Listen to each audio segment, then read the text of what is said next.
C'est un succès à partir du moment où on voit les gens heureux et intéressés et passionnés. Donc là, on a vraiment eu, je pense, des gens heureux, intéressés, passionnés,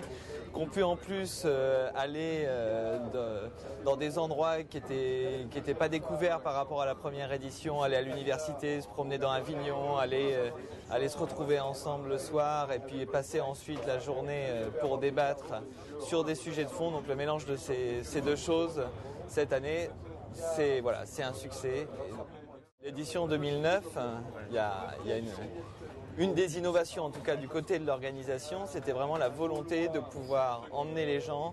en dehors du Palais des Papes, où il y a des sessions de travail, mais aussi être dans la ville, continuer de réfléchir dans la ville, hors les murs, avec des étudiants, avec la Chambre de commerce et d'industrie, discuter avec les Avignonnais, aller voir aussi ce qui se passait dans la ville au même moment, puisqu'il y avait des événements en même temps dans la ville, les Côtes-du-Rhône primeurs que de nombreux étrangers ont découvert. Et donc tous ces éléments ont fait justement qu'il y avait une découverte supplémentaire par rapport au débat de fond qu'il y a eu pendant la journée au sein du Palais des Papes. Alors, c'est un peu prématuré de dire ce qui se passera l'année prochaine, mais en tout cas il y a des pistes qui ont été dressées à la fin du forum, et notamment une vraie réflexion sur la circulation des œuvres, des artistes dans le monde et des pistes en fait de réflexion dans les échanges